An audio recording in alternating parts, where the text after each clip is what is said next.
Donc moi c'est Jérémy, j'ai 32 ans, je suis le gérant de l'atelier numéro 5. Nous sommes chocolatiers, glaciers et confiseurs. Notre principale activité c'est la chocolaterie. On a 2 très grosses saisons dans l'année où on réalise à peu près 60-70% de notre chiffre d'affaires, donc Noël et Pâques. C'est pour nous les 6 semaines les plus cruciales dans l'année. Depuis maintenant 3 ans, on s'est mis à faire de la glace. J'ai toujours voulu m'amuser à faire de la glace et je trouvais ça un peu gourmand, un peu sympa. Donc on profite des belles saisons qu'on commence à avoir en juillet-août. Donc depuis 3 ans, on vend de la glace aussi. On a une deuxième boutique, donc 5 avenue Pierre Guéguin à Concarneau, qui est pour nous aussi la porte à faire de la glace, à vendre notre propre glace. Maintenant, en presque 2 mois, on a une vitrine où vous pouvez déguster des glaces au cornet à Concarneau.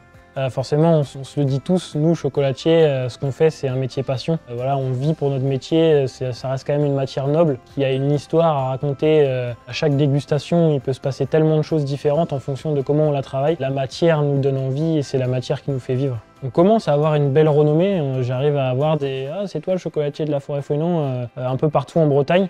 Donc on a cette chance-là d'avoir les clients qui nous suivent, des clients de plus en plus fidèles. Et je pense qu'ils arrivent aussi à ressentir l'amour qu'on met dans nos chocolats. C'est surtout j'ai une équipe aujourd'hui on est 12 personnes, je serais rien sans eux forcément. La grande fierté de cette année 2023 pour moi ça a été les tablettes.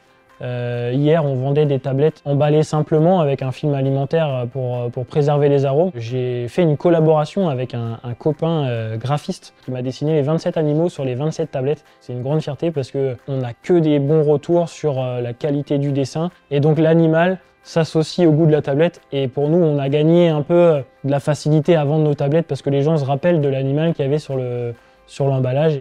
C'était un peu un tremplin pour nous de pouvoir aussi se faire juger sur notre façon de faire, notre façon de voir les choses. Le fait d'avoir obtenu ce prix était vraiment gratifiant de notre travail, que ce soit du mien ou de ceux de mes collaborateurs. On travaille dur tous les jours et c'est forcément une belle reconnaissance que d'avoir obtenu ce prix. C'est quand même sympa d'avoir des gens qui sont derrière, qui nous soutiennent. Et la Chambre des métiers et de l'artisanat porte bien son nom, on reste artisan, donc ils sont sur presque tous les fronts pour nous accompagner. Et ça, c'est valorisant aussi de se savoir aider et que on a traversé des années un peu sombres là dernièrement et d'avoir ce genre de concours qui reviennent un peu, nous mettre un peu des challenges et tout ça et nous aider à relever la tête, c'est sûr que c'est motivant on va dire.